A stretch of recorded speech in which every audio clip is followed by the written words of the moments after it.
Hey folks, it's time for the quote of the day, and today we are going to be quoting somebody who, if there was a rock star version of his particular field, he would be one of them. He's absolutely one of the more famous and popular names in this particular field, and that is the field of being a historian. Kind of a funny way of putting that, but still, today we are quoting Howard Zinn. Today is his birthday. Now, if you don't know who that is, he's very, very popular. His name, he's mentioned in the movie Good Will Hunting. That they sell his book literally on here on TikTok. I've seen it many times. It is a very, very he has a very powerful and important take on history. The name of his book is A People's Guide to the United States. And I mean, he's written a lot more than that, but that's what he's known for. It's Howard Zinn, A People's Guide to the United States. And I got to tell you, it is such a powerful book, and this is really something you should know. This will give you the reason that you should read it. It's one of those books that the president himself, Donald Jessica Trump, has spoken out against because he views it as bad propaganda. Like he views that as I think he said something to the effect of, you've got people, teachers, and books that are teaching people to hate their heritage. That's not what it does. It tells history from a realistic point of view. It tells it, as the title says, from the people's point of view. Instead of listening to the leaders and the liars and the politicians and the people that tell you about our history, it actually gives you the history from the point of view of the people that experienced it. That's why it's a people's history. And I think that in terms of understanding our country and understanding our history and trying to change it, right? Like we can't change something if we live in a lie. If we deceive ourselves into not seeing where we have come from, we won't get any better. This works in history, this works in politics, this works in relationships, this works in every aspect of your life. If you lie to yourself about who you are, you cannot actually get better. This is one of the problems that we have in today when you talk about like self-help and things like that, where people talk about how much they're growing and things like that, but they're not willing to look at who they really are. They just say, well, I have a growth mindset and I'm growing and changing. But are you actually looking at it, the things that you do? And this goes, like I said, at every level of everything you do in your life. You need to look at where you've come from accurately, honestly, and then you can make changes. And that was the whole point of everything that Howard Zinn did. His entire life, and I'm not joking. I think he died. I want to say he died when he was, I don't know, 78 or something like that. I don't know. Maybe he was older than that. He died in 2010. So he was pretty old, but like basically most of his life, and maybe he was 88. I don't know. Anyway, most of his life he was an activist.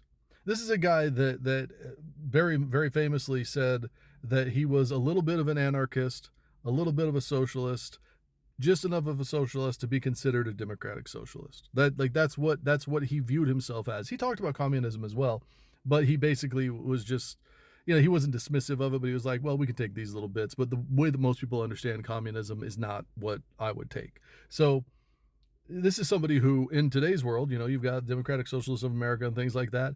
He had an understanding of it. But what I particularly like about his take of it when he talks about anarchism is that he's like, well, you take the good things of each of these things and you put them together, and that's changing things, right? Like that creates a course to a country that we could really be happy in. And what he talks about in terms of anarchism is something that I absolutely agree with. I fucking love this take on it. He's like, if you could just take the ability to completely distrust everything, all of the systems and the government and everything, that kind of not paranoia, right? But just true, honest distrust of how these things come about, why we just believe them, why we go along with them, why people do the things they do. Like really skeptical thinking when it comes to government and the way that people are. And then you take that and you put it in with socialism, which takes the government that we're skeptical of and it uses its resources to help people instead of helping corporations and politicians. It helps people. People do things, and this is basically what he said. He said, people do things like getting, childcare and healthcare and just generally the ability to succeed, getting small business loans and things like that. This is what he views as socialism. And then you take that, and obviously you put the way that you make it democratic socialism is you put people in charge through a democratic process so that the people have the power. The problem that we have in this country, and this is something else that Howard Zinn has said, is that all too often we don't educate ourselves to the point where we make informed decisions and understand not just who's representing us the best, but how we represent ourselves, right? Like we don't really show up and do things the best we possibly can. We're not showing up as good versions of ourselves. We are essentially uneducated and imbecilic in a lot of things that we decide, the things that we just go along with. I can't tell you the number of times I've heard people tell me, I'm going to go and I'm going to Christmas tree my ballot when they go to vote. I've heard people tell me, well, I'm just going to vote for a name that I recognize. And I'm like, well, what the fuck are you talking about? It's literally just voting for the people who spend the most money so that you see their name on signs. That's all that is. Yeah, well, it doesn't really matter because they're all equally bad. No, they're not. No, they're not. There are people out there that are trying to get on ballots. There are people out there that are on ballots that are actively trying to help. And just because they have a word like socialist next to their name, people go, oh no, we can't have that because you've been lied to. You've been lied to. Been told that this system that we have is the very best that we can get. Does it feel like the best we can get? And this is something that Howard Zinn talked about. I think it was in, I want to say 2008. It was right before he died. He was on stage, and you can see clips on YouTube of this. This is actually where I found it. But he talked about, like we need to take steps to actually change this country, because the reality is that despite all the propaganda and all the chest thumping that people do, when you actually get people in a room and you actually let them talk about it, you realize that this shit ain't working, not just in this country, but in the world in general. Like the shit that we do, the warmongering, the way that we treat each other, this shit isn't working. And as soon as we start to recognize that it hasn't worked, that despite everything, it hasn't worked, right? Like this country is not working for the people anymore. And as soon as you recognize that, you need to start to take action.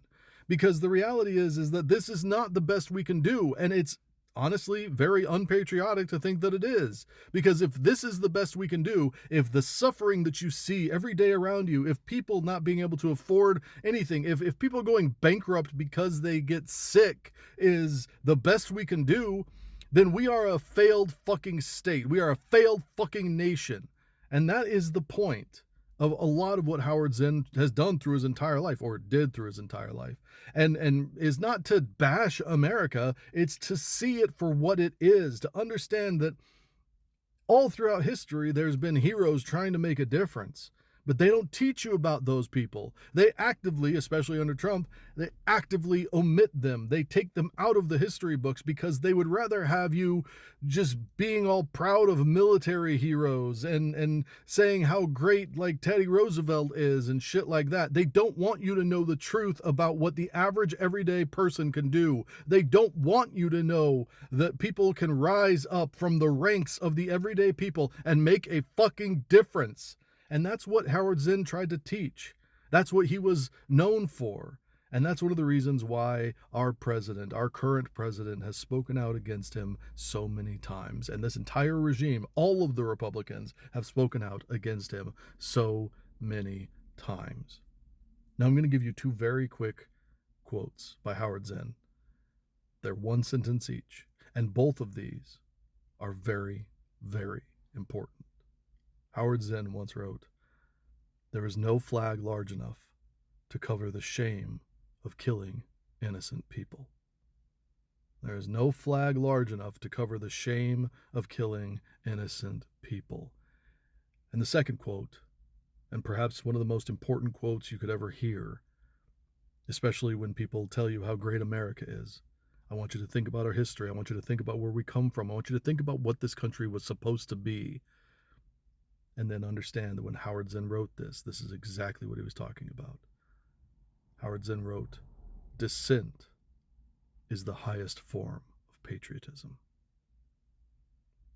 Happy birthday to Howard Zinn. And to the rest of you, please take care of yourself, take care of others. I'll talk to you soon.